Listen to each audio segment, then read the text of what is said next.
request you all to give a big round of applause for this.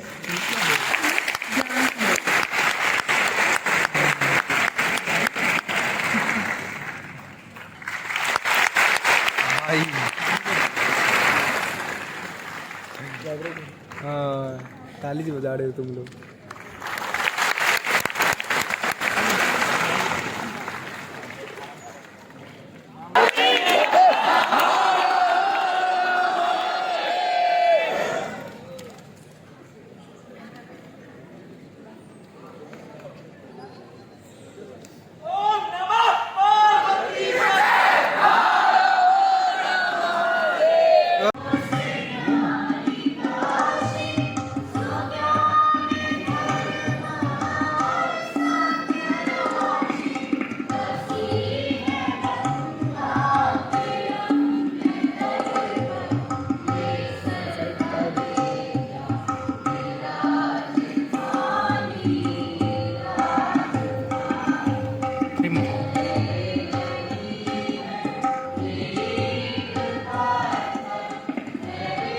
यहाँ से नहीं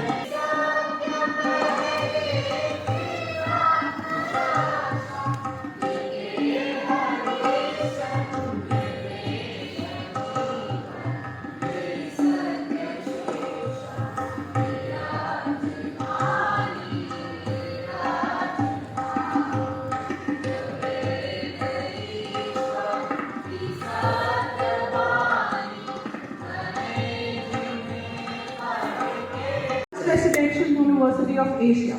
I would like to go on and on, but we are short on time. Next IIS, in collaboration with One Person Club, has organized this educational seminar for all the aspirants and the leading leaders of tomorrow.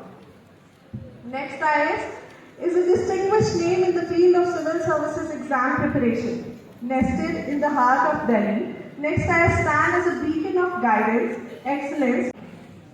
Because there are so many myths around this exam. People think that this is very difficult exam. Of course, any exam in India is very tough. It is very difficult because of population to post ratio. है ना? कौन सा exam है जो आसानी से निकल जाता है?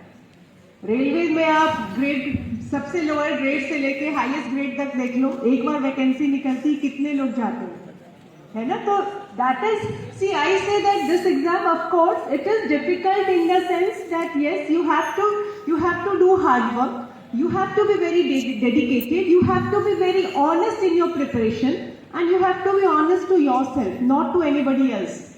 But this exam is very doable, है ना? ये एग्जाम किया जा सकता है, लोग कर रहे हैं. This is one of the examinations where you will see that there is a lot of diversity. People from across the sections in India are getting qualified. You will see that people from the remotest part of the country are qualifying this exam. People from the humblest of the backgrounds, है ना? हम कहते हैं अमीरों का exam है, elite exam है. ऐसे बच्चे भी हैं जिनके पेरेंट्स जो है डेली वेज लेबरर्स का काम करते हैं, कुछ खुद भी दिहाड़ी का काम करते हैं और सेलेक्ट हो जाते हैं, है ना? आपने भी आजकल सोशल मीडिया सबने देखा है, आपने कई बार देखा होगा, कई सारे ऐसे आपके सामने आते हैं सिलेक्टेड कैंडिडेट जिनका बैकग्राउंड बहुत ही हम्बल होता है. फिर एक झिझक होती है हमारे मन में कि हम तो शुरू से गांव के स्कूल में पढ़े हैं, या हम वर्नाकुलर लैंग्वेज में पढ़े हैं, या we have never been very like we have not been into fluent English medium school, so it is very difficult to clear this exam. But if you see, there are candidates who are qualifying this exam who have studied from vernacular schools or through vernacular mediums. So ये exam ऐसा exam नहीं है ना? ये ऐसा exam नहीं है कि आप ये कह दो कि नहीं ये हमसे नहीं होगा. And if you look at the results, हर साल जब रिजल्ट्स आते हैं और आप रिजल्ट्स का एनालिसिस करो तो उनमें से मैक्सिमम बच्चे वो होते हैं जो अपने स्कूल या कॉलेजेस में एक एवरेज स्टूडेंट रहे हों. For getting into this exam you don't need to be topper, ऐसा कहीं नहीं लिखा है. ना ही आपको एक बहुत किसी सब्जेक्ट का स्पेशलिस्ट होना है. अगर आपको स्पेशलिस्ट यूपीएससी को चाहिए होता तो बोलता एक फला सब्जेक्ट में अगर आपको एग्जाम देना है तो आप उसका पीएचडी करके आओ. ठीक है, तो they are not, this is a very generalist exam, this is a very doable exam, है ना. There are so many myths around this, है ना. The myth is that this is the toughest exam on the earth. Why toughest exam? Of course you need 1 year or 2 years of hard work, dedicated hard work, and then what you have to study. People say it is tough because what happens is, like, after our schooling we go for graduation, and in graduation we have a particular niche. या तो हम doctor बनते हैं, engineer बनते हैं, history कर रहे हैं, इकोनॉमिक्स कर रहे हैं, and now when you are writing this exam you have to write all the subjects in your GS. You have to write history, geography, economics, polity, general science, है ना. सब कुछ आपको पढ़ना पड़ता है, और सब कुछ का आपको एप्लीकेशन पार्ट पढ़ना होता है. और हमारे स्कूलों में हमने एप्लीकेशन पढ़ा नहीं है, हमने सिर्फ रटा है maximum. So that is why we see that then we say that यार ये तो बड़ा टफ है. मैंने तो इकोनॉमिक्स किया, मुझे आर्ट एंड कल्चर भी पढ़ना है. मैंने तो IITs में जाकर के सिविल इंजीनियरिंग की है, अब तो मुझे जो है यहाँ पे हिस्ट्री भी पढ़नी है. ठीक है, so that is why people say it is tough, because now we are used to be like into a particular niche, है ना. एक अपने एरिया के अराउंड हम ग्रेजुएशन में पढ़ते हैं, बट यहाँ पे आपको एक बहुत वेरिड वैरायटी पढ़नी होती है. But believe me, these are the things that we have already gone through, we have studied them somewhere in our schools. है ना, स्कूल में सिर्फ हम पढ़ने के लिए पढ़ते थे, पास होने के लिए पढ़ते थे, but now you have to look into its application. ठीक है, तो इसलिए कई बार लगता है ये एग्जाम बहुत टफ है. And the lady who was standing here from that 1% club, she said 1 million people, 10 lakh people appear for this exam. Of course it is said that statistics, it is showing that around 8 to आपके 10 lakh people are filling up the application forms, and final selection is somewhere around 700 to 1000 depending on the number of vacancies in that particular year. So definitely 10 lakh applications and final vacancies from 700 to 1000 depending on your vacancies, and that too your 1000 or 700 is divided among your 24 or 26 different services. Everybody is not becoming IAS, everybody is not becoming IPS. So that is why people say it is tough. But when you look at this 10 lakh people, 10 lakh people includes your serious and non-serious applicants. Actual competition is just between 50 to 40,000 people. Okay, you are sitting in BHU, you all are here, you have come through some competition here. तो कहीं ना कहीं इसके बराबर का आपने competition already clear किया है. तो दिमाग से ये डर तो निकाल दो कि ये बहुत ही डिफिकल्ट सा एग्जाम है. हाँ, डिफिकल्ट है अगर आप मेहनत से और पूरे डेडिकेशन के साथ और इस एग्जाम को बिना समझे अगर आप तैयारी कर रहे हो, तब तो ये डिफिकल्ट है ना. Eight the end of the day this is a competition, and every competition has certain requirements. Civil service is what? This is just a government job. Like any other job, you are also having certain skill sets which are required for this job. So if you understand those skill sets which are required for that, you can directly hit the demand of the exam, because through your prelims, mains or your interviews, they are trying to see whether you are fulfilling the demand for the position that you are applying for. ठीक है, तो ये exam tough नहीं है, ये एक आपका जो है पूरा आप स्मार्टली प्रिपेयर करो तो हर जगह से आपके यहाँ पे इंडिया में बच्चे क्लियर कर रहे हैं. रिमोटेस्ट पार्ट जहाँ इंटरनेट भी नहीं है, कई बच्चों ने शहर नहीं देखा होता, वो इंटरव्यू के टाइम पे पहली बार दिल्ली आते हैं और वो एग्जाम क्लियर करते हैं. कई बच्चे हैं जिनको अंग्रेजी में बहुत ज्यादा कमांड नहीं है, उनको डर लगता है. तो ये यूपीएससी ने कहा नहीं है कि अंग्रेजी का एग्जाम है. UPSC is giving you all the options to choose your medium of this exam. You can write this exam in English, you can write this exam in Hindi. और अगर कई लोगों को लिखना तो मतलब they are more comfortable in writing, but they are not very good in speaking.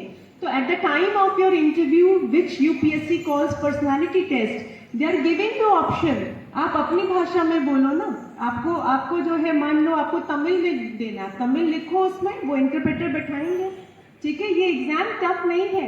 Then there is another myth. People say that unless until you have deep pockets, अगर आपके पास पैसा है, आप अगर बड़े शहर में जाके प्रिपेयर कर सकते हो, तभी ये एग्जाम क्वालिफाई हो सकता है. ऐसा भी नहीं है. है ना, बहुत सारे बच्चे जो है छोटे छोटे शहरों से ये एग्जाम को क्वालिफाई कर रहे हैं. People say that coaching is very important for this exam, and I being from the coaching institute, I say that those people who do not have any kind of the idea or background, उनकी life थोड़ा coaching आसान कर देती है. But yes, coaching or no coaching, it does not make much difference if you are not working hard. आप coaching के सब बच्चे भी सेलेक्ट नहीं होते हैं. एक ही टीचर पूरी क्लास को पढ़ाता है, उसमें से 1 या 2 बच्चे सेलेक्ट होते हैं. तो अगर कोचिंग में सिलेक्शन होती तो सारे बच्चे होते, है ना. तो coaching is like a friend, philosopher, guide. अगर आपको आइडिया नहीं है, आप कोचिंग आते हैं, आप ज्वाइन करिए, बट डोंट थिंक कि कोचिंग ज्वाइन करना is a sure guarantee of qualifying this exam. You can not shy away from your hard work. आपको अपनी मेहनत इस एग्जाम में करनी पड़ती है, और यही मेहनत है जिसको लोग कहते हैं बहुत टफ एग्जाम है, क्योंकि कई सारे सब्जेक्ट्स पढ़ने होते हैं और हमें लगता है कि ये हमसे नहीं होगा, है ना.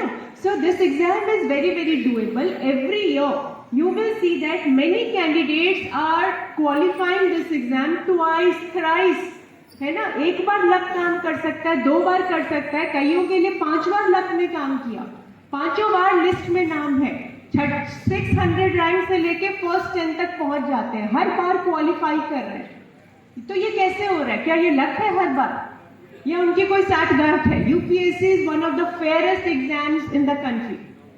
ठीक है. So the point here is that you need to understand this exam. And how will you understand this exam? This is your PYQs, previous year question papers, and syllabus is given by UPSC. है ना. आप previous year question paper देखो, syllabus देखो, तो आप इस exam को समझ सकते हो. आप में से बहुत सारे लोगों को अगर इसके बारे में कुछ भी नहीं पता, तो let me just give you a brief about this examination. Every year the exam is conducted by UPSC, that is union public service commission, and the exam is conducted in phases.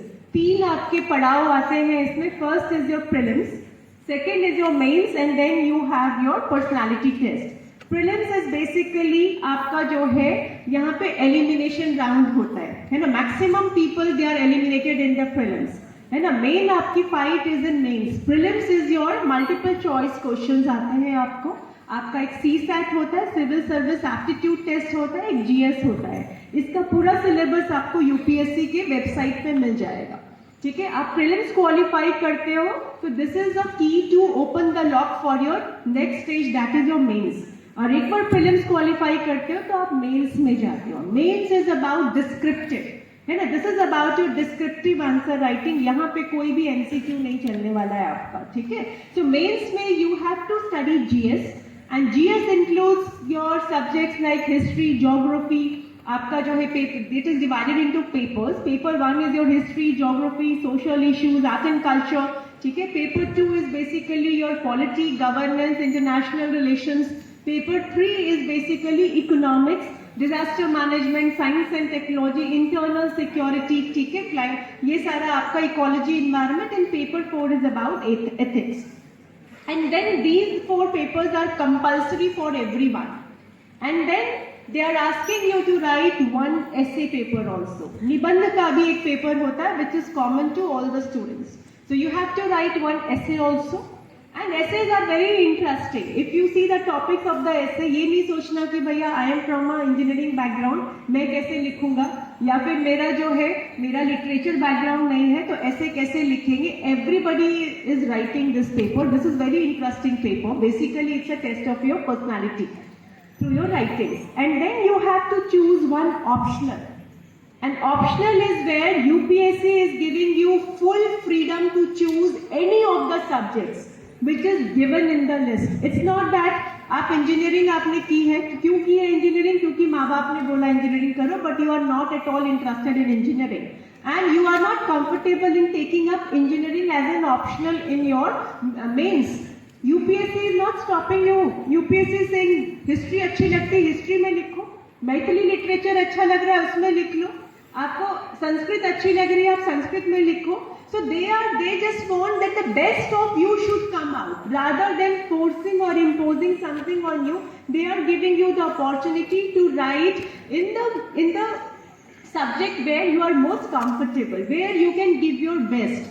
ठीक है, so you have these papers in your mains and then you have a compulsory language paper also. है ना, language का paper है आपका, अंग्रेजी का है, एक लैंग्वेज का पेपर है, तो आपको वो कंपल्सरी आपको पास करना होता है. If you do not qualify that तो आपके मेंस के पेपर चेक नहीं होते. And the final third stage, once you qualify your mains, is your personality test. And really it's a personality test. है ना, हम इंटरव्यू बोलते हैं, यहाँ पे आपका जो है नॉलेज टेस्ट नहीं है, ओवरऑल पर्सनालिटी का टेस्ट है. End of course overall personality depends on your knowledge, your wisdom, your experience. है ना, आपकी पूरी पर्सनालिटी जो है वो 20 मिनट के अंदर अच्छे से देख लेते हैं. ठीक है, personality in the sense whether you are this personality is well suited for civil services और नॉट. है ना, अगर नहीं सिलेक्शन हुआ तो इसका मतलब ये नहीं है कि सिविल सर्विसेज के पर्सनालिटी टेस्ट में कम नंबर आए तो आपकी पर्सनालिटी में कोई फॉल्ट है. पर्सनालिटी आपकी सूट नहीं कर रही होगी सिविल सर्विसेज के लिए, हम किसी और चीज के लिए बने होंगे. है ना, so finally once you qualify means you are entering your personality test and then the final merit list is prepared and the marks of your mains and your personality test, they are added up and uske basis pe merit list is prepared. And when you are writing your mains and you are taking up your interviews, that time UPSC is asking you to fill up a form which is called as DAF, detailed application form. It is like a horoscope. आप किस दिन पैदा हुए थे, आपके माँ बाप कहाँ से हैं, आपने कहाँ क्या किया है, आपकी पूरी जिंदगी का लेखा जोखा जो है वो आपका पूरा हॉरोस्कोप यूपीएससी के सामने होता है. ठीक है, तो डैफ में they are also asking you कि आपको आपकी चॉइस क्या है, आप कौन से स्टेट को प्रेफर करते हो, आप कौन सी सर्विस को प्रेफर करते हो. ठीक है, किसी को आईपीएस पहले बनना है, किसी को फॉरेन सर्विस पहले चाहिए, किसी को आईएएस पहले चाहिए, तो they are asking for your preference also. But the reality is that depending on your marks of your mains and your आपका जो है interview and then number of vacancies and आपका vacancies in a particular cadre in that year आपका allocation होता है. ठीक है, so that is at the end of this whole thing we can say beggars are not the choosers. तो वो finally आपको select करके देते हैं. बट येस, अगर आप फॉर्चुनेट इनफ है, आपका जो है आपकी जो रिक्वायरमेंट है, आपका जो इंटरेस्ट है और यूपीएससी के टाइम वैकेंसी है तो वो आपको मैच करती है तो वो मिल जाती है. अदरवाइज कई बार आप फर्स्ट रैंकर होकर के भी आपको अपनी चॉइस का स्टेट भी नहीं मिल पाता है. We have so many examples for that. ठीक है, then another thing about this exam is, I will not take much of your time, believe me, that this exam is not just about clearing your civil services and getting into this. If you're preparing for this exam, believe me, this exam is a game changer in your life.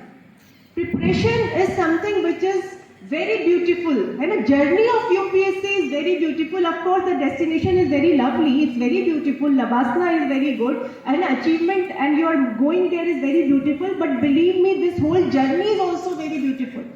Why? Because this journey teaches you so many things which otherwise we are not reading or we are not knowing much about it.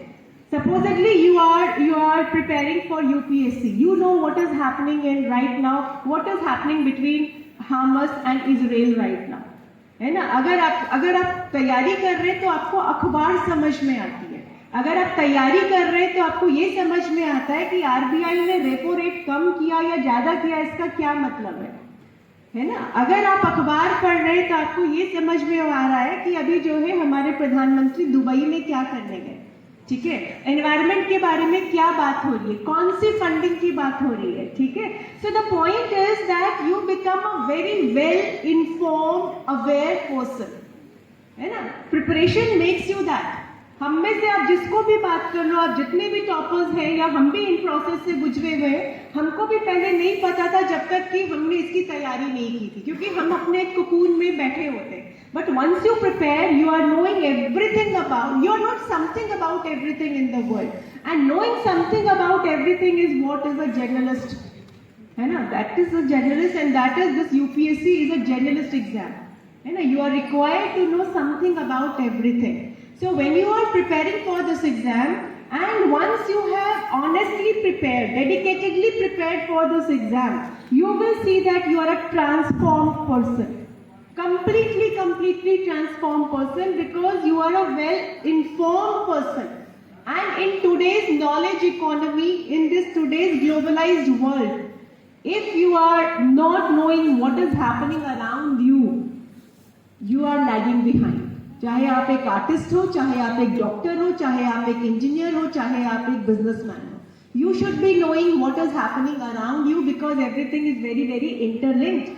है ना, आपकी Ukraine Russia की war से हमारे यहाँ पे खाने के तेल का रेट बढ़ गया, कितना इंटरलिंक्ड है, वॉर तो हो रही है रशिया यूक्रेन में, ठीक है, so everything is so much interlinked, है ना, everything is so much interlinked, and this whole preparation is making us a very informed person.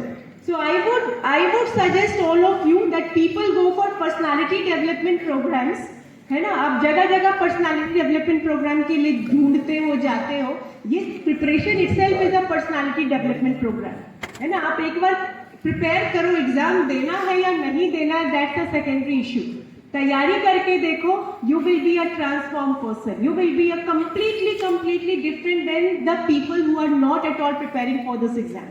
ठीक है, so I will not take much of your time. Again, I will say that this exam is very doable. Only thing that you need is, first you should understand before starting for the preparation of this exam, if you are willing to, first you should understand why you want to take up this exam. सबसे important question ये होना चाहिए आपको preparation से पहले कि मुझे ये एग्जाम करना क्यों है, because this exam is taking lot of your time, 1 year, 2 year, 3 years, 4 years sometimes. So you have to keep yourself motivated. Anyone can motivate you for a moment or for 1 day, 2 days. आज इतने सारे लोग, हम 3 लोग हैं, हो सकता है किसी को मोटिवेशन मिलेगी 1 दिन 2 दिन, चौथे दिन 5वें दिन आपको खुद से मोटिवेट करना है. कई बार आप जो है प्रीलिम्स लिख रहे हो गया, मेंस लिख रहे हो गया, इंटरव्यू दे करके आ गए, फाइनल लिस्ट में नाम नहीं है, और 1 हफ्ते के बाद आपको फिर से प्रीलिम्स लिखना है, ठीक है, तो वी आर नॉट zombies, है ना, we are not robots, we have to manipulate with our emotions. So उस टाइम जब आपको ये अप्स एंड लोज होते हैं लाइफ में इस प्रिपरेशन के दौरान, तो first thing that keeps you motivated is that why you want to take up this exam. तो अगर आप में से कई लोग जो तैयारी करना चाहते हैं, या कई लोग जिन्होंने आधा हाथ खड़ा किया था, पूरा ऊपर नहीं किया था, जिनको ये झिझक थी, आई वुड रिक्वेस्ट इस एग्जाम को देखो, समझो, है ना, ये बहुत ही करने वाला एग्जाम है, हर कोई कर सकता है. हमारे यहाँ से गांव से बच्चे कर रहे हैं, काफी हम्बल बैकग्राउंड से कर रहे हैं. Girls who are married and they are also qualifying this exam. Rank 2 Anu Kumari, she was married, she was having a child also when she cleared this exam, and there are so many Anu Kumaris here. Then you have many people who cannot financially afford to sit and prepare. So we have many examples where people are working and qualifying this exam. So it means exam is doable under all circumstances, provided you have the right intent and you have the right आपका जो है hard work, and it's not just hard work, it is smart work, है ना. कोई भी competition में सिर्फ hard work से काम नहीं चलता है, it has to be smart work, ठीक है. So I will not take much of your time, so I hand it to आप लोगों का आभार.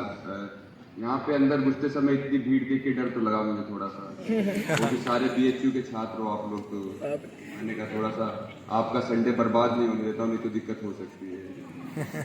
ये लेक्चर हम मंडे को भी रख सकते थे, थोड़ी क्लास बच जाती है आपकी, तो शुभकामनाएं और मिलती मुझे.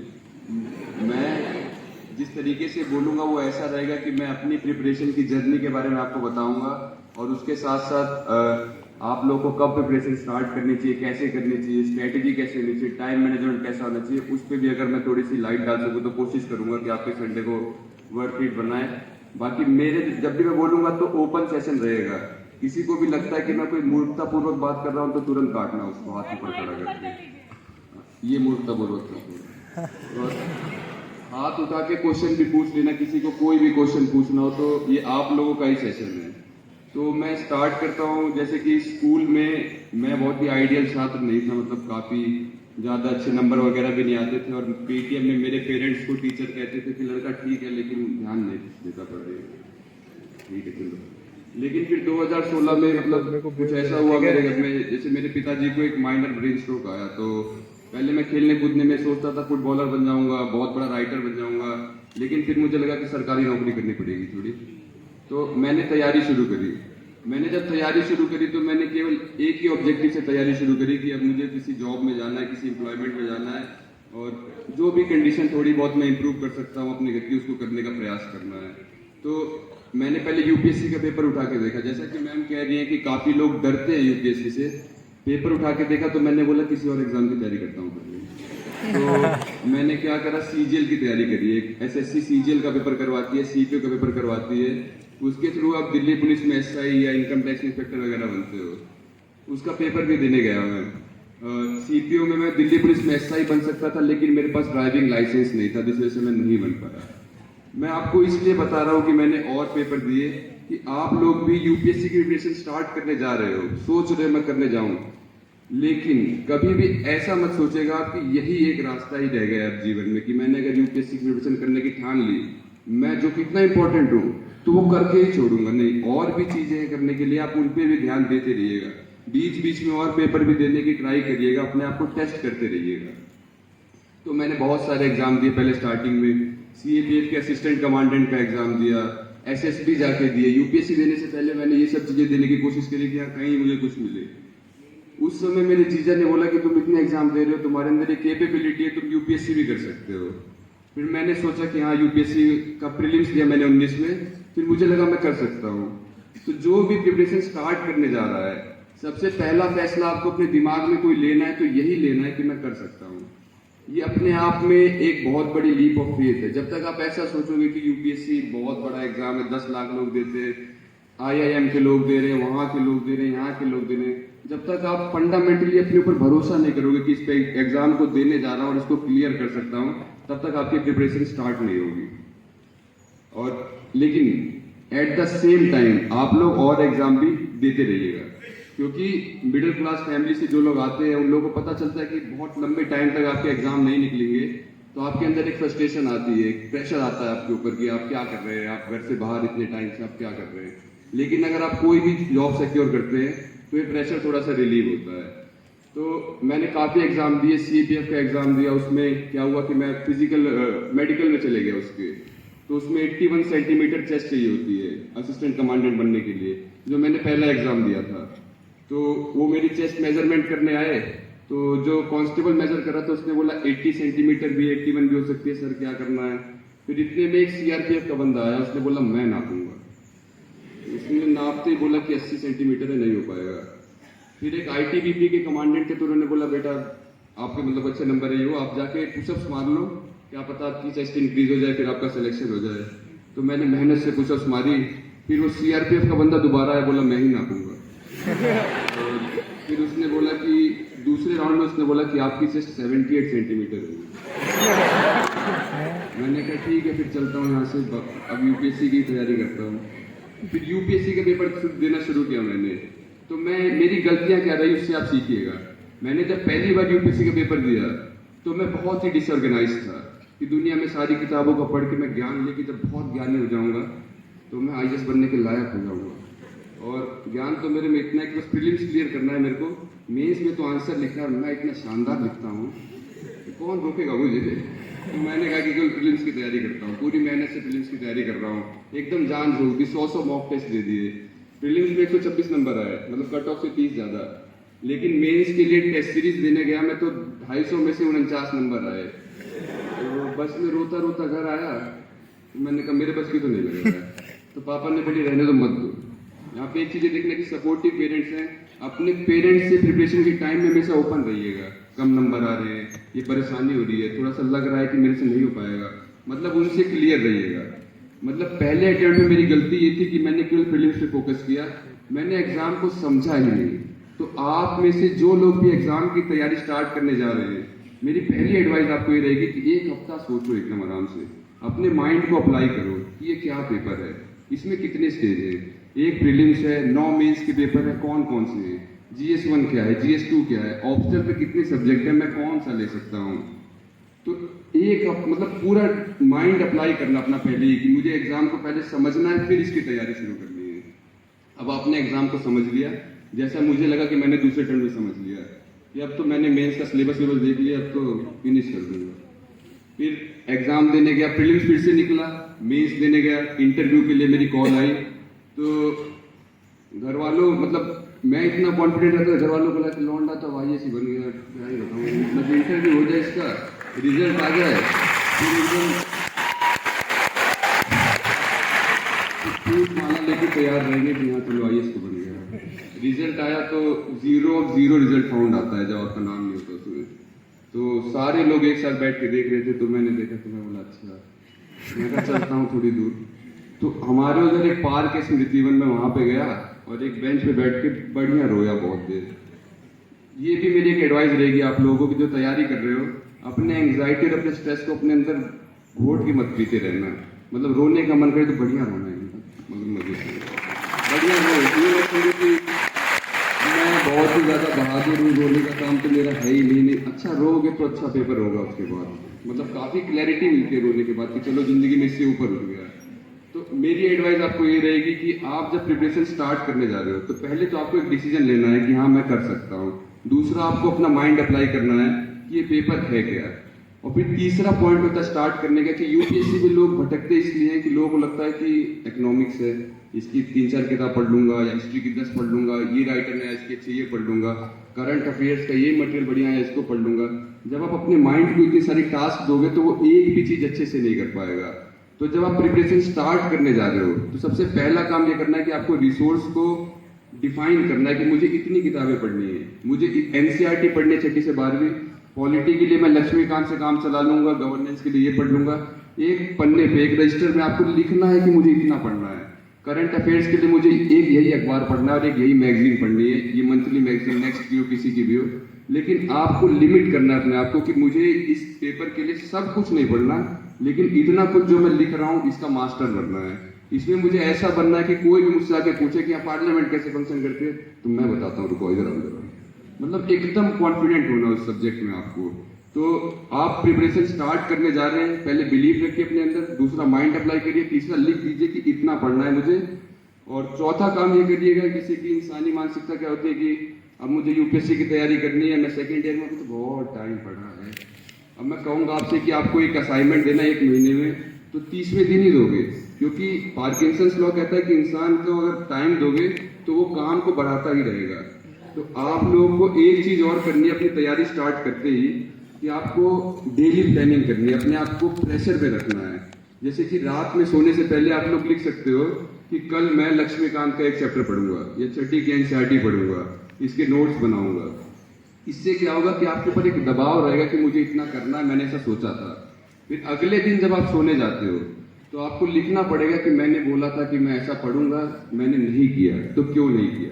मतलब यूपीएससी में आपको एक मैराथन दौड़नी है, बहुत दूर आपको जाना है। डेली अगर आप ये बोलते हो कि मैं 2 कदम कल चलूंगा, और डेली अगले दिन आप ये बोलते हो कि मैं 2 कदम नहीं चला तो इसलिए नहीं चला, तो आप अपनी मंजिल तक पहुंच जाओगे, क्योंकि आप डेली एक कदम बढ़ रहे हो और डेली अपनी गलतियों से रूबरू हो रहे हो। इंसान की सबसे बड़ी गलती यही होती है कि अपनी गलती स्वीकार नहीं करता। प्रिपरेशन में सबसे इंपॉर्टेंट चीज अगर आपके लिए कुछ भी है, तो वो अपने आप से ईमानदार होना। मतलब दुनिया में किसी से भी झूठ बोलना, अपने आप से मत बोलना कभी भी कि मेरा पेपर इसलिए नहीं हुआ कि ऐसा बहुत मुश्किल आ गया, ऐसे यूपीएससी में बहुत अनप्रेडिक्टेबल हो गया है, ह्यूमैनिटीज वालों के साथ बुरा करता है, मैथ वालों के साथ अच्छा करता है, कोई ऐसी बात नहीं है। गलती को अपने अंदर हमेशा ढूंढना कि गलती मेरे से ही कुछ हुई होगी, या मैं ही कुछ ऐसा नहीं कर पाया होऊंगा। अभी ये है यूपीएससी प्रिपरेशन की स्टार्टिंग के बारे में। किसी को कोई डाउट हो तो पूछ सकता है। अभी काफी क्लियर लोग हैं यहाँ पे, कोई भी डाउट नहीं है, पहले से ही काफी बड़े हुए लोग हैं। तो उसके बाद क्या होगा कि आप प्रीलिम्स की तैयारी, अब तैयारी आपने शुरू करी। आपने देखा कि इस एग्जाम के 3 फेज है, इसमें प्रीलिम्स है, मेंस है, इंटरव्यू है। तो सबसे पहले आपको किस चीज पे फोकस करना है सबसे ज्यादा?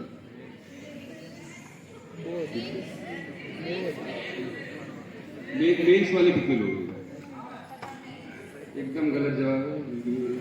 सबसे पहले प्रीलिम्स पे करना है। 10 लाख लोग पेपर दे रहे हैं, 10,000 लोग मेंस लिखेंगे, 9,90,000 नहीं लिखेंगे।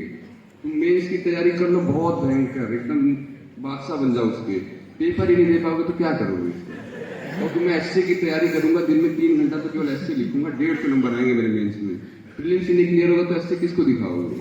भाई को पढ़ाओगे छोटे को, ये देखो पढ़ो, बहुत अच्छा लिखा है। सबसे पहली आपकी प्राइमरी रिक्वायरमेंट ये है कि आप अपने अंदर वो स्किल डेवलप करो कि आप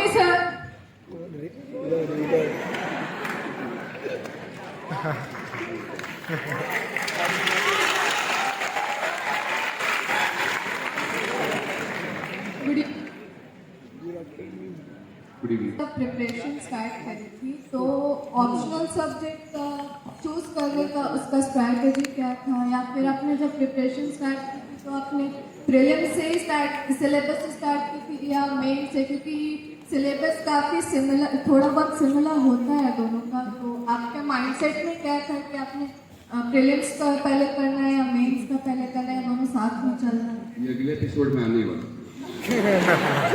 इसी पे जा रहा बताता हूँ, आपके क्वेश्चन को आंसर करूंगा। Thank you. तो प्रीलिम्स और मेंस की तैयारी में आपको पहले प्रीलिम्स पे फोकस करना है। जब हम सिलेबस देखते हैं प्रीलिम्स और मेंस का, तो एक बहुत बड़ा ओवरलैप होता है कि पॉलिटी आपको पढ़नी है, मेंस के लिए भी पढ़नी है, प्रीलिम्स के लिए भी पढ़नी है। हिस्ट्री पढ़ना है मेंस के लिए भी, प्रीलिम्स के लिए भी। इकोनॉमिक्स पढ़ना है मेंस के लिए भी, प्रीलिम्स के लिए भी। तो जो कोर सब्जेक्ट्स हैं आपके, पहले आपको उसमें मास्टरी करनी है। और आपका एम ये होना चाहिए कि प्रीलिम्स में मेरी ऐसी मास्टरी होनी चाहिए कि मैं कोई मॉक टेस्ट देता हूँ, मैं प्रीवियस ईयर क्वेश्चन पेपर लगाता हूँ, तो मैं सर्टेन रहता हूँ कि I will clear this exam. क्योंकि मैं अपने बहुत दोस्तों को जानता हूँ जिनकी रैंक आई है लेकिन वो 3 बार प्रीलिम्स में नहीं पास हुए। जब पास हुए तो उनकी रैंक आई, तो अगर वो पहली बार पास होते तो और बेटर रहता। तो प्रीलिम्स को कभी भी आपको हल्के में नहीं लेना है।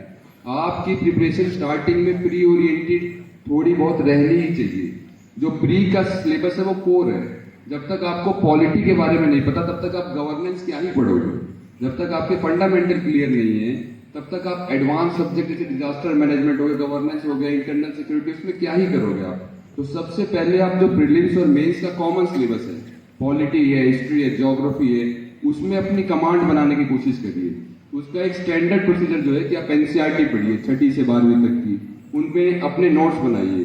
मतलब कुछ भी पढ़ना तो केवल पढ़ने के लिए मत पढ़ना। जैसे कि अगर आप कोई किताब पढ़ रहे हो ना, आप उसमें कुछ अंडरलाइन कर रहे हो ना नोट्स बना रहे हो, तो आपका दिमाग एक बंदर की तरह पढ़ता है उसको, कि थोड़े दिन बाद ऑटो पायलट पे पढ़ रहा है, हाँ चलो चलो। लेकिन अगर आप एक पेंसिल लेके किसी किताब को पढ़ रहे हो तो आपके दिमाग को एक डायरेक्टिव है कि मुझे कुछ इसमें से इंपॉर्टेंट निकालना है, तो वो उसको ध्यान से पढ़ेगा। तो यही करना प्रीलिम्स के लिए, पहले बेस बनाने के लिए एनसीईआरटीज पढ़ना। एक एक सब्जेक्ट पे एक स्टैंडर्ड बुक ले लो। पॉलिटी पे आपने लक्ष्मीकांत ले ली, किसी को डीडी बासुर वो ले ली। इन्वायरमेंट में दुनिया भर की किताबों में एक ही ज्ञान होगा कि बायोस्फीयर रिजर्व है, इन्वायरमेंटल प्रोटेक्शन एक्ट है। तो एक एक बुक एक एक सब्जेक्ट पे मार्क डाउन करो और उसके नोट्स बनाओ। जब आपका फाउंडेशन स्ट्रांग हो जाएगा तभी आपकी मेंस की प्रिपरेशन एक अच्छे बेस पे चल सकती है। लेकिन आप स्टार्टिंग से ये टास्क ले लो कि मेरी प्रिपरेशन तो मेंस ओरिएंटेड ही रहेगी स्टार्टिंग से, क्योंकि मेंस ही मेंस है, तो आप थोड़ा सा पजल्ड हो जाओगे स्टार्टिंग में। इतनी सारी चीजें हैं उसमें करने के लिए कि ऑप्शनल भी पढ़ना है, एसए भी पढ़ना है, ये भी करना है। पहले जब आपका बेस स्ट्रांग हो जाए तब आप शिफ्ट करना मेंस की तरफ, तब थोड़ा मेंस पे ओरिएंटेशन रखना अपना, क्योंकि प्रीलिम्स क्लियर करना आपको एक बहुत इंपॉर्टेंट कॉन्फिडेंस देता है। जो लोग नहीं कर पाते वो थोड़ा सा बुरा फील करते हैं। मैं जानता हूँ दोस्तों को जिनको 25-25 लाख के पैकेज थे यूएस में, 5 बार प्रीलिम्स में निकला, तो eight the end of the बुरा लगता है। तो स्टार्टिंग में थोड़ा फोकस अपना ये रखना कि प्रीलिम्स के मास्टर बन जाओ, और इसके लिए PYQ वगैरह अपने साथ रखना। फिर आप मेंस में ट्रांजिशन करोगे अपनी तैयारी में। और मेंस का जो ट्रांजिशन होता है तैयारी का, काफी दर्द भरा होता है, क्योंकि उससे पहले आपको लगता है कि प्रिपरेशन क्या है, नॉलेज ऑगमेंटेशन है। इंडिया 1947 में आजाद हुआ था, लेकिन मेंस वाला उससे क्यों हुआ था, किसकी वजह से हुआ था, अंग्रेजों का क्या रोल था, गांधी जी का क्या रोल था, उसका क्या रोल था, इसका क्या रोल था। तो एक ही सब्जेक्ट जो उसको आप प्रीलिम्स के लिए थोड़े से 3 लाइन में पढ़ते थे, उसमें आपको अंडरस्टैंडिंग की जरूरत पड़ेगी मेंस की प्रिपरेशन में। लेकिन आपकी जो प्रीलिम्स की प्रिपरेशन है वही मेंस का बेस तैयार करेगी। बाकी आप प्रिपरेशन स्टार्ट जो लोग करने जा रहे हैं उनके लिए, चाहे वो प्रीलिम्स की प्रिपरेशन करेंगे स्टार्टिंग में या फिर मेंस में ट्रांजिशन करेंगे, एक बहुत इंपॉर्टेंट चीज आपके लिए वो है कि आप अपने आप को टेस्ट करते रहिएगा, एनालिसिस करते रहिएगा। वो आप नहीं करते तो आपको लगता है कि आज तो मैंने बहुत ही भयंकर पढ़ाई कर ली, पॉलिटी का तो मैं ज्ञाता हो चुका हूँ, लक्ष्मीकांत कुछ भी पूछो, लेकिन कोई भी स्टैंडर्ड क्वेश्चन पूछ लेगा, आप टेस्ट सीरीज दोगे तो आपको लगेगा कि ये तो मुझे नहीं आता है। तो अपने आप को हमेशा चेक करते रहिएगा कि मैं जो पढ़ रहा हूँ क्या सही पढ़ रहा हूँ, उसको रिटेन कर पा रहा हूँ। और इसके लिए आपके पास केवल एक ही चीज़ है जिससे आप टेस्ट कर सकते हो कि मैं सही पढ़ रहा हूँ कि गलत पढ़ रहा हूँ, वो है टेस्ट देना। किसी भी कोचिंग का आप ऑनलाइन टेस्ट देते हो, प्रीवियस ईयर क्वेश्चन पेपर देते हो, तो ही आपको पता चलता है कि आपकी प्रिपरेशन क्या उस लेवल पे है कि आप प्री क्लियर कर पाओगे। आपके नंबर कम कहाँ आ रहे हैं, इन्वायरमेंट में कम आ रहे हैं कि इकोनॉमिक्स में कम आ रहे हैं, या हिस्ट्री आपकी वीक है कि ज्योग्राफी आपकी स्ट्रांग है। तो अपनी प्रिपरेशन का एक इंपॉर्टेंट हिस्सा इसको रखिएगा कि टेस्ट देते रहिएगा, लगातार टेस्ट देने की कोशिश करिएगा। एक हफ्ते में बोल देना कि मुझे 2 टेस्ट देने हैं। तो ये थी प्रीलिम्स की तैयारी की। प्रीलिम्स की तैयारी में आपको क्या करना है, पहले जो फाउंडेशन सब्जेक्ट है उसको पढ़ने हैं, उसके नोट्स बनाने हैं, रिवाइज करना है और टेस्ट देना है, फिर आप मेंस में ट्रांजिशन करते हो। प्रीलिम्स के रिलेटेड किसी का कोई क्वेश्चन हो तो पूछ सकता है भाई। Suryaban sir also cracked Indian Forest Services, securing an AIR of 7 in the same year. But his resilience to get IAS post made him prepared again. Finally, in his 5th attempt, he cracked UPSC CSE 2022 with an AIR of 27. So, good evening everyone. मैं बहुत सारा correction करना चाहता हूँ previous introduction में अपने, कि मैंने पहली बार में नहीं क्लियर किया था। पहली बार में तो मेरा प्री भी नहीं हुआ था। शायद मैम के नोट्स में शायद कुछ गलत लिखा हो, तो आप लोग भी नोट ज़रा ध्यान से बनाइएगा। तो बैक इन कॉलेज 2015 में, जैसे अभी किसी ने पूछा वहाँ से कि क्या ग्रेजुएशन के साथ प्रिपरेशन स्टार्ट करना चाहिए। फ्रैंकली स्पीकिंग 2015 में जब मैं यहाँ से IIT BHU से पास पढ़ रहा था, 3rd ईयर में था,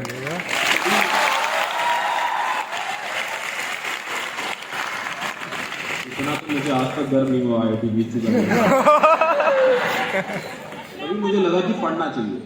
and then I took admission in some फर्जी कोचिंग, यहीं पे बनारस में ही है, आपको मिल जाएगा फर्जी कोचिंग। और पैसे मैंने गला दिए, बट 2 साल गया, मैं कुछ सीख लिया। मुझे मालूम पड़ गया कि अच्छा बिपिन चंद्र पढ़नी होती है, अच्छा रमेश सिंह पढ़नी होती है। फिर 2 साल बाद और मैंने पढ़ाई की तो मुझे मालूम पड़ा कि बिपिन चंद्र नहीं पढ़नी होती है और रमेश सिंह नहीं पढ़नी होती है। फिर मुझे रीस्टार्ट करनी पड़ी पूरी प्रिपरेशन। 2019 में मैंने और अच्छे से अटेम्प्ट दिया। इस बार मेरा प्री हुआ, मेंस हुआ, इंटरव्यू को गया था। मैं फॉरेस्ट का भी मेंस लिखा था, उसका भी इंटरव्यू दिया था। सोच रहा था कहीं तो हो जाएगा, कुछ तो उम्मीद होगी मेरी। दोनों में नहीं हुआ था। फिर जैसा सिद्धार्थ ने बोला, मैंने वही अपनाया टेक्निक, कोने में बैठ के रोया 4 बार। फिर वापस एग्ज़ाम लिखा, फिर उसमें दोनों में हो गया। फिर एग्ज़ाम लिखा, 2021 में इंटरव्यू तक किया था, फिर नहीं हुआ मेरा। फिर 2022 में लिखा, फिर हो गया इसमें। तो द पॉइंट इज, जैसे मैडम ने भी कहा था कि कुछ लोग जो लिखते रहते हैं उनका होता रहता है। जैसे सिद्धार्थ शुक्ला का अगर आपको बताऊं, he has consistently scored more than 125 in all 4 attempts in prelims, which is a big feat. Last year itself he scored 149, all time highest in prelims. मतलब शायद किसी का नहीं था, मेरे पहचान में तो किसी का नहीं था। तो लाने वाले लोग कंसिस्टेंटली प्रीलिम्स क्लियर कर लेंगे। कुछ लोग का पर्सनालिटी टेस्ट में कंसिस्टेंटली 190+ होता है, मेरे नहीं थे। इस बार आ गए गलती से, तो आपका भी ऐसे ही गलत साथ होना चाहिए। मैं 2 चीज़ों पे मुख्य रूप से बात करना चाहता हूँ। एक, चूजिंग ऑप्शनल सब्जेक्ट। तो ऑप्शनल सब्जेक्ट जैसे बहुत वेरी करेंगे, किसी का हिस्ट्री होगा, किसी का socio, public administration, political science and international relation, कोई टेक्निकल सब्जेक्ट की तरफ जाएगा। There are some parameters to decide. For example, कितना स्कोरिंग है आपका ऑप्शनल में। आज के समय पे अगर आप देखोगे, मैथमेटिक्स में स्कोर मिलता है, but it's tough to get that score. History में इट्स टफ टू गेट 300 के ऊपर, ठीक है। सेकेंड है, स्कोरिंग के सिवाय faculty, coaching, mentorship, book list, ये कैसा अवेलेबल है। अगर ये सब आपके पास अच्छा है और स्कोरिंग भी है ऑप्शनल, और आपको थर्ड जो फैक्टर है कि आपकी क्या इच्छा, आपकी क्या रुचि है।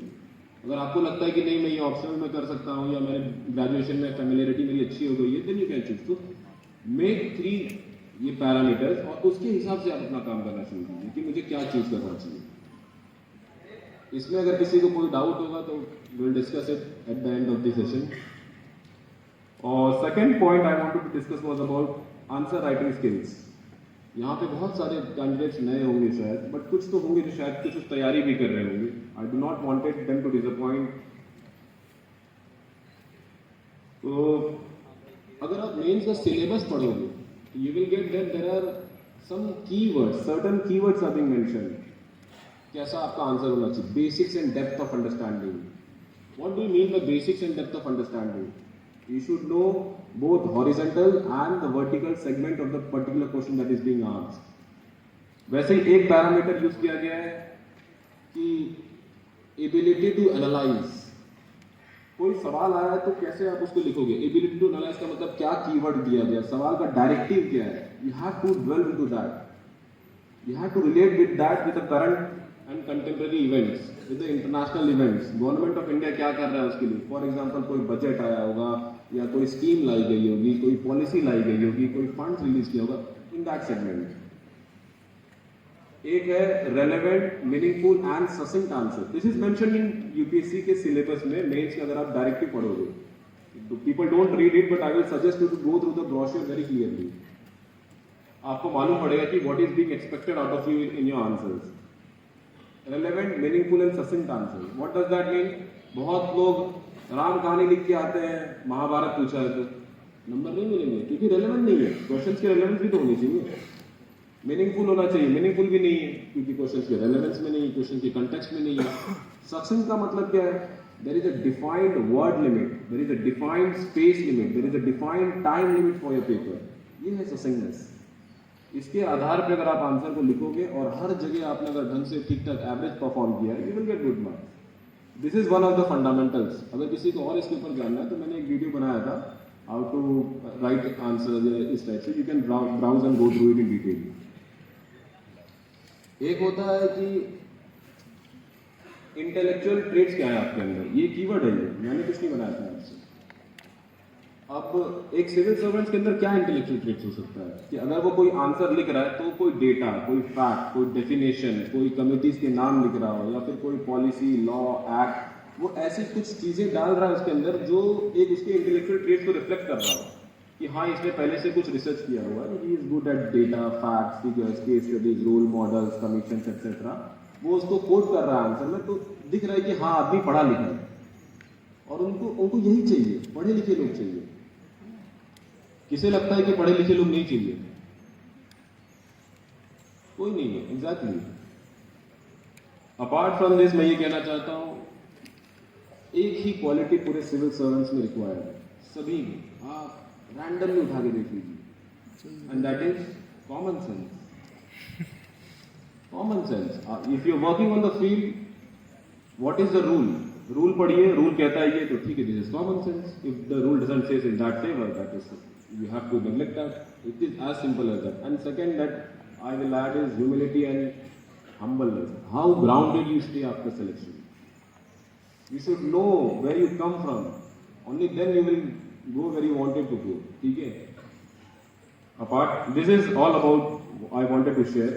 ठीक है? Now we can begin with question and answer sessions. सब लोग हाथ मत खड़ा करना, आराम से एक एक करके we will give you time, sufficient enough time to discuss each and every question in detail. Relax.